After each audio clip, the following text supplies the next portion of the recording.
Maroon 5's founding drummer Ryan Dusick joins us on the Music Universe podcast. How's it going, Matt? It's going really good. How are you? Not too bad. You enjoying February? Oh, yes. I was home in Pennsylvania, which is why I might have looked a little different on our Ticketmaster report. But now I'm back in DC, and it's actually very temperate up here. It's high 50s it's been all month. So Oh, wow. It's very nice. Yeah, we've I had should say some down rain. here compared to PA, but Right. yeah, how's weather been where you are? Not too bad lately. Some rain, more rain than we're used to, and I think that's a good thing because I think, finally out of the drought to some extent. Great. But yeah, I had a cool conversation with Ryan Dusick. He co-founded Maroon 5 back in the 90s in his parents' garage, and he is now a Pepperdine University Graduate School of Education and Psychology alumnus. And we talk about his new memoir. It's called Harder to Breathe, a memoir of making Maroon 5, losing it all, and finding recovery. And, we just kind of get right into it. I hadn't had a chance to read it, as I say in the interview, just because it did come out in the fall, but we just booked the interview recently, and I'm not much of a reader to begin with, so trying to get the time in there to do that was a little tough. But it was a really good conversation about mental health and talking about it and everything. So let's just get right to it with Ryan Dusick. Ryan Dusick, welcome to the Music Universe podcast. How are you? I'm great. Thank you very much for having me on. Oh, absolutely. Always glad to talk to fellow drummers, and just wanted to talk about your new book that came out last fall. It's pretty, I haven't been able to read it yet because in between the time of booking this and stuff, but from what I can tell, it's pretty informative on why you walked away from such an impressive career with Maroon 5. Yeah, well, it was a kind of a complicated story that I didn't fully understand even when I was going through it, and in the years afterward. It took about a decade of sort of going through a grieving process of losing that career and that identity, really, that for me to really discover and figure out what had happened and make some sense of it and how to move forward. And in doing so, I had sort of new clarity on what it was and felt that I had a story to tell that was, like I said, complicated, but something that I think people can relate to in terms of the struggles that I went through. And if they can, then hopefully they can see themselves in my recovery and find a little hope in that. Yeah. And for those who haven't had a chance to read it, what does the book, like, does it give us the catalyst of, like, this is why I decided I'm not doing this anymore? Or is it just a combination of things that just led up to that decision? Well, ultimately, it wasn't my decision. That was kind of the way that we put it out there when I left the band. The press release was that it was sort of a mutual decision, which at the end of the day, it had to be. I didn't really have any other choice. But it was the band's choice to move on without me. And I guess it's telling that the way that we did the press release was kind of vague at the time, because, like I said, I didn't even really understand all of the factors that played into the breakdown, really, that I experienced on the road that led to me leaving the band. So it was a series of things, the intersection of a lot of different issues, which basically culminated in this physical problem that I had. I had joint problems and nerve issues and difficulties just playing the drums. And that was, the actual organic biological element of it was a big part of it. But having gone through everything I've gone through in recovery, I understand a lot better that was just one element. There was a mental health issue to it. Certainly the psychology of performance and anxiety and everything that goes into being a touring musician for 4 years straight, like we were on that record, played a big part in it. And just kind of breaking down over time, my spirit really kind of broke down. So it really was a sort of mind, body, and spirit nervous breakdown, I guess you could call it, which is not really a clinical term for it, but Mhm. kind of a good way to think about it, because it was more than just one joint or one, function that kind of broke down. Yeah, and you were in the band from, I know you formed it in your parents' garage. You guys became really big, in the mid 90s there, and you were with the band through 2006, correct? Yeah, I was the founding drummer. We started the band, we were called Cars Flowers when we started it in 1994. So I was actually officially in the band for 12 years. And a lot of people don't know that we actually were a band for 10 years before we had, the kind of success that we ended up having as Maroon 5. We changed our name around 2001 to Maroon 5, and then, our first album under that name was Songs About Jane. And like I said, we spent 4 or 5 years promoting that record. But we were really like veterans at that point, even though we were just about in our mid-20s. We had been doing it for a decade.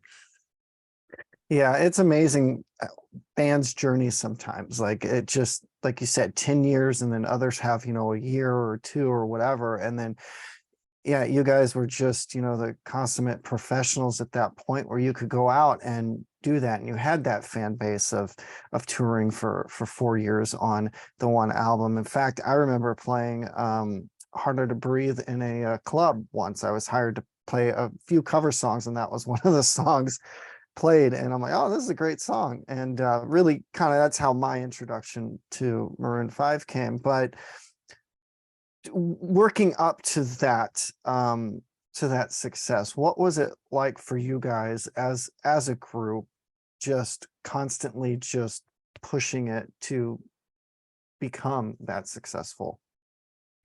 Well, it started out the way that I guess most musical dreams start out, just a teenage fantasy, right? And Mhm. it was the original 4 members, Adam, Jesse, Mickey, and I, just had a dream and a vision, mostly based on our early 90s, the bands that we loved from the alternative rock scene in the early 90s, Pearl Jam and Nirvana and Soundgarden and Alice in Chains, and a lot of other bands like that. So in the first incarnation of our band, we were just a garage grunge band, really playing around town in LA, shows for our fellow, high school cohorts and our families and stuff. And it was just, like I said, it was a fantasy at that point. We didn't really imagine that we were going to realistically become rock stars, but that was the dream. But actually, relatively quickly, we did kind of, I don't know, we were pretty precocious. There was a lot of natural talent in the band, and there was a natural chemistry. So what we lacked in experience and training, we made up for with energy and enthusiasm, and just this kind of natural chemistry and talent that came out of the 4 of us together. So within a couple of years, we actually were in the studio making a record. We made an indie record around 95 that never came out, and that actually got us signed to our first major record label deal with Reprise at Warner Brothers.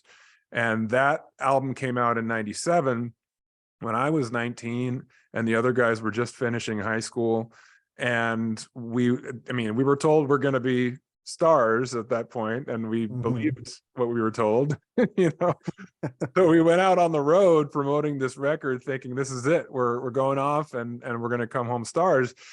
It didn't really work out that way. The record flopped pretty miserably, and we were very disappointed by that whole endeavor. But we came home and we kind of regrouped and decided to move forward as a band after a little break, and just really explored what it was that we wanted to do at that point. The sound that we had created was a little derivative of what was going on in popular music in the mid 90s.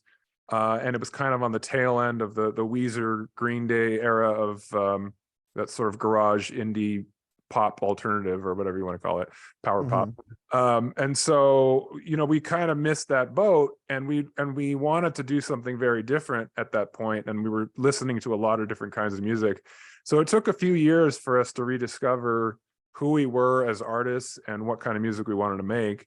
But fortunately, we had a bit of a sort of renaissance in our band around 99, 2000, when we started to discover the sound that would become Maroon 5, which was much more influenced by soul and R&B.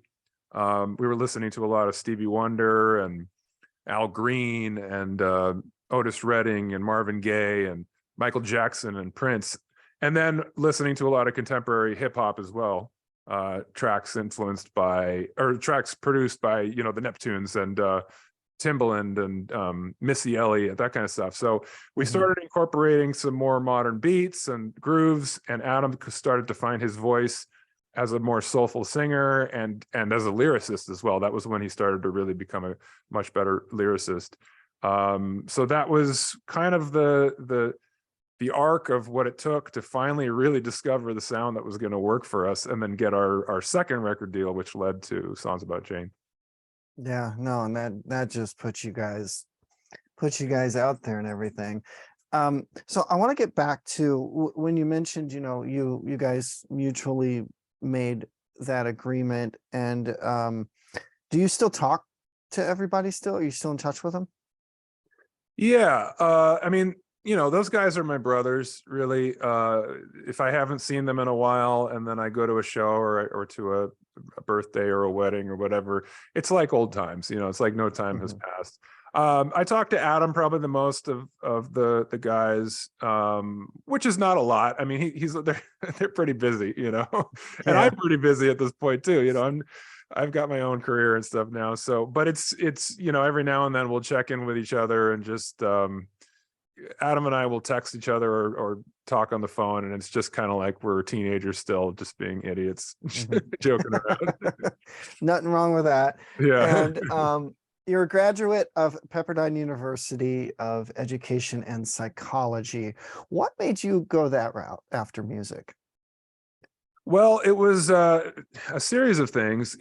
As I mentioned earlier, I suffered for about a decade after I left the band, from 2006 to 2016, dealing with the grief of the loss of that career, and just falling into a depression and self-medicating with alcohol and other things. But it was just over time, my anxiety was getting worse. There were a lot of factors that just were not allowing me to move forward in my life in a productive way, until I quit drinking and I went into rehab and started this whole journey of recovery, which changed everything for me. And it led to this new attitude of sort of creating new purpose in my life just by following my passions and what felt purposeful.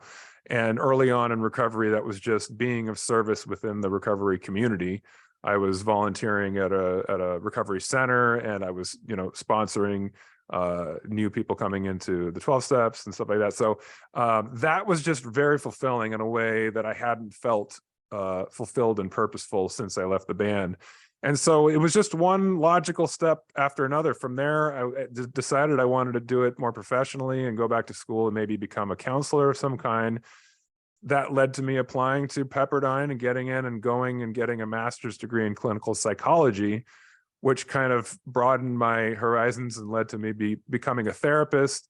And then writing this book, Harder to Breathe, which I actually wrote while I was in school getting my master's degree, which is not something I would normally recommend. But for me, it was, I was just kind of on a mission to be of service to others in any way that I could. And I realized that my story was something that maybe could help some people. Oh yeah, absolutely. And with everything you've got going, what is keeping you busy these days with that degree and writing the book, and what's keeping you happy and healthy right now? Well, I basically have started like 3 new careers at the same time in the last 2 years. So it's definitely keeping me busy. I got my degree at the end of 2021, and I had been doing my traineeship as a therapist that year. So last year was my first year as an associate marriage and family therapist, and working at a clinic in Agoura Hills, California, called the Missing Piece Center for Anxiety. So I'm a therapist at the clinic, and I've kind of started my own private practice at the same time. I have some private clients. And then, so I wrote this book and I had that come out in November. So, as an author, that's another career. I would love to continue to write. That's a passion of mine, and I'm a creative person. So I'm definitely going to continue to find ways to do that. But then, going out and promoting the book and talking about my story has been this whole other venture that's kept me really busy and feeling purposeful, because I'm kind of an advocate now, talking about mental health, talking about the things, just telling my story and kind of talking about the things that I've learned. So yeah, I've been really busy between all three of those things, and it's been enjoyable and hard work, but definitely fulfilling and purposeful. Oh, well, that's important. As long as you're happy and healthy and everything. What are you wanting people, whether they're fans of Maroon 5 or they're just fans of books or whatever, what are you wanting readers to get from your book here? Well, the number one thing is hope. It's so hard sometimes when you're in the middle of a real struggle. For me, it was for a decade, but for some, it could be a lot of different situations in which you find yourself challenged with your mental health or with just circumstances in life. And it can be so hard to find hope, or to remember that there always is hope, even when you can't see it. So you need to hear those stories. You need to, look up to somebody who has been through some of those struggles and found the other side and found new purpose in life and found, a way to overcome those challenges. I think that's so important when people that have been able to do that can share their stories. So that's number one. But there's some more specific stuff in there as well. I think it's a fun journey, and talking about the band and the formation of it and the inspiration that we had for a decade, building that career. I think that I interweave my own struggles that go back from before that. And it's about perfectionism and putting a lot of pressure on yourself.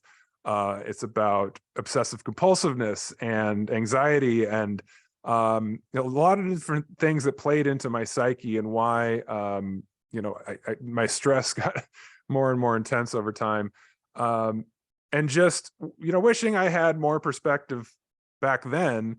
I can kind of share the perspective that I've gained at this point in my life that hopefully will give some people some tools. Yeah, absolutely.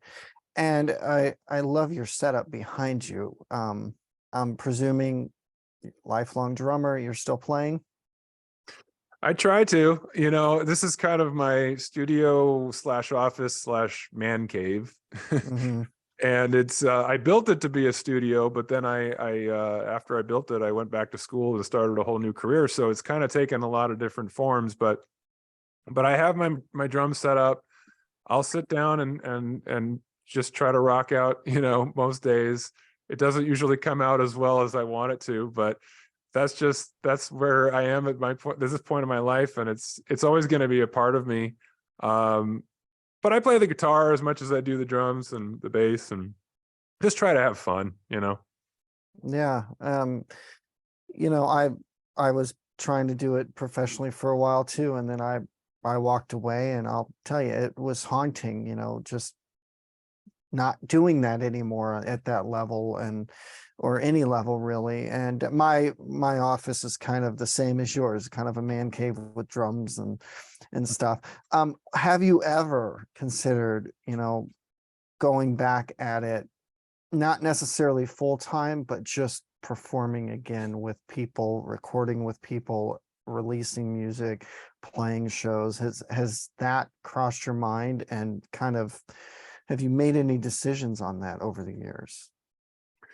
Sure. Well, I've had those fantasies, and there have been times when I thought, there's a possibility something like that could happen. I was working as a producer for a while after I left the band, doing some writing, producing records with like indie bands and stuff like that. And there was a time before I went back to school that I thought, in some capacity, I would do that again.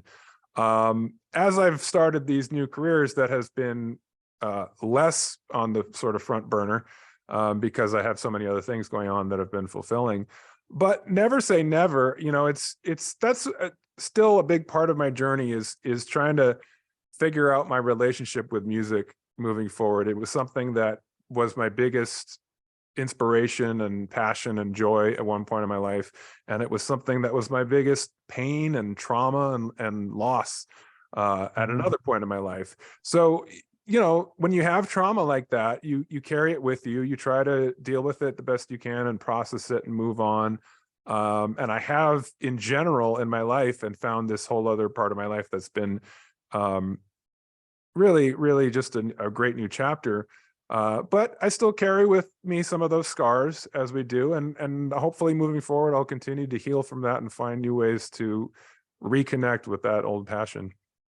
Yeah. Do you ever put your thoughts or your moods or anything into song lyrics or anything like, or is it just kind of, were you just kind of strictly, you know, music writing? Well, I always liked to write lyrics. I did early on in the band. Actually, I was kind of the first songwriter in the band when we first started it in that early grunge phase. I was trying to write stuff like, you know, Chris Cornell would, or Eddie Vedder, and Yeah. so it was kind of dark and mysterious and heavy and depressing. As a brooding teenage boy might write, you know. Yeah. You know, as the band progressed, though, Adam kind of took the lead as the singer. He wanted to be the lyricist, and it got harder and harder for me to kind of compete with that, especially when he really found his voice and became a really good lyricist. Then it was really kind of a no-brainer that he was the front man, therefore the lyricist. But I continued to write poetry all through that time when I was in college and on the road, and even after I left the band. Poetry was kind of my outlet for some of that. And then when I did start writing more again after I left the band, there were definitely a lot of lyrics that I poured my heart into. I haven't done that recently. You know, writing prose, writing this book was really one of the most fulfilling processes I've gone through as a creative person. I always wanted to be a writer. I fantasized about writing novels when I was a kid, and I still want to write a novel. But this book was particularly cathartic, you know, because it was my story, and I was really trying to pour my heart out in a really honest and vulnerable way. I figured if I'm going to do it, I have to go all the way with that so that people have a chance of really relating to the emotion. So that was really an expressive thing for me. I would love to sit down and write a song and pour my heart into some lyrics again when I have the time. We'll Yeah. see. Yeah. Well, Ryan, where can people follow you? Where can people stay current with you and check out your book when you're promoting it? Well, I have a website, which is ryandusick.com, which is kind of a good place for everything me, as an author and as a speaker and as a therapist and coach. And then on Instagram, at Ryan Michael Dusick, or at Ryan_Michael_Dusick, is another good place to keep up with the things I'm doing. And I post a lot of old videos and photos of the band, as well as new stuff and the things that I'm working on now. So it's kind of the intersection of my old life and my new life. And at Ryan Michael Dusick on Facebook as well. Yeah. Well, anything else you want to add that you want to tell everybody? Well, we covered a lot in a pretty short time. Yeah. Just that you know, this book, Harder to Breathe, like I said, is a passion for me, and I think that you don't have to be necessarily an artist or a musician or performer of any kind. You don't even have to be a Maroon 5 fan necessarily to enjoy this book. You will find stuff, if you are a fan, that you'll enjoy. There's a lot of stories in there about the formation of the band. It really kind of doubles as the origin story of Maroon 5. But there's also a lot of stories of other, you know, interesting and inspiring people that I met along the way. We got to meet some of our heroes like Prince and Stevie Wonder and Jimmy Page and other celebrities from that era of when we were just you know, having our first hits. So it's a lot of fun if you like to hear some of those stories, but I think also for anyone that can relate to some of the other stuff about mental health in it, hopefully you'll find it inspiring and hopeful. Yeah, because I know a lot of people don't think about musicians in that aspect, that they could be or possibly are struggling with those types of things. They just see them up on stage. They don't know what they're dealing with backstage. So this gives people an inside look at what real rockers or musicians in general experience, or, they're just as vulnerable as anybody else. Yeah, thankfully there's more of a dialogue now about, you know, mental health and performers and the kind of pressure that they can be under and the things that can happen when you're under that kind of stress. That wasn't something 20 years ago that people were talking about, and we didn't have social media back then. So, the public discourse was not as nuanced as it is today. You heard about artists, and if a tour got canceled, they would cite something like exhaustion, which is kind of vague. And it was like, okay, do they have a drug problem? You never would say, oh, it's mental health, because that would be really stigmatizing, Mhm. but now I think that some of the stigma is being not lifted completely, but at least we're able to have a dialogue and talk about the kind of stresses and what it could do to your psyche. um, and hopefully people as human beings can have some compassion and understanding, because anyone in any walk of life, doesn't matter whether you're the most successful person on the planet or somebody who's really struggling, we're all human beings and we're all dealing with our own struggles. So I think we can relate, and it's helpful when people share their story and when you can talk about it in a public way. Yeah, I know when I was growing up in the 80s and 90s, anxiety wasn't a thing as it is now. It was just, I would worry about everything, and my parents were like, oh, you're just a worrier. And, then as I grew older, it's like, there's actually something deeper into that. So now anxiety is well respected when, oh, you have anxiety, and back then it was just kind of not really, it wasn't treated as it is now. So I think that's important too, that you mentioned that. And it's with, thanks to social media, thanks to just the new technologies that we have, more and more people can relate and, be diagnosed with something that can really mess with their heads. Yeah, it's so much of it is feeling alone, feeling that nobody will understand what it is that you're going through. And there's so many ways in which people don't understand. And it used to be, as as you were describing, if you said you had anxiety, somebody might say, oh, what are you worried about? Stop worrying so much.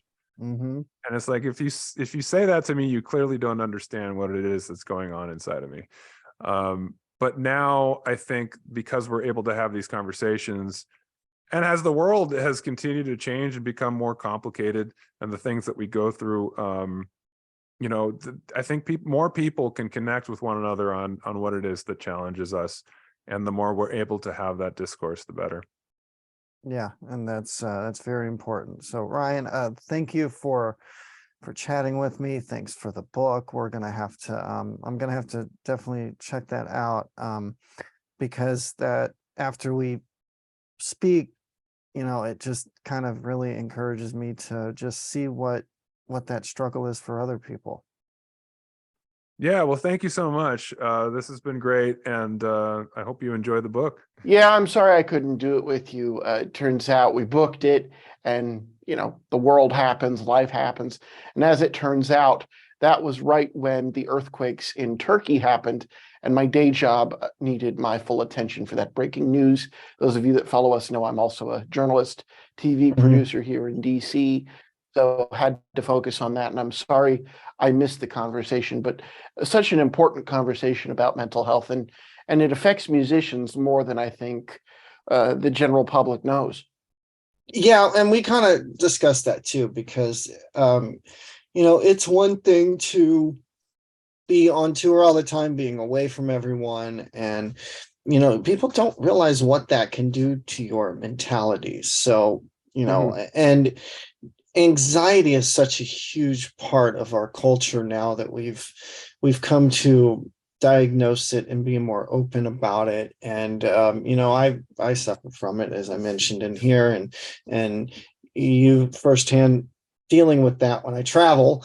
But you know, it's just one of those things that now that we're open about it, it's great to finally get it out in the open, talk about it, and just let you be yourself and let you be relatable to those who, you know, may not see you in that form. But I'm glad Ryan's found his new life and his new calling in life and is doing what is making him happy and keeping him healthy.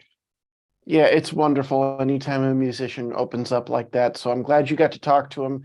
And we look forward to having more musicians on, not just to share the stories of their careers, but their personal journeys as well. For the Music Universe podcast, I'm Matt.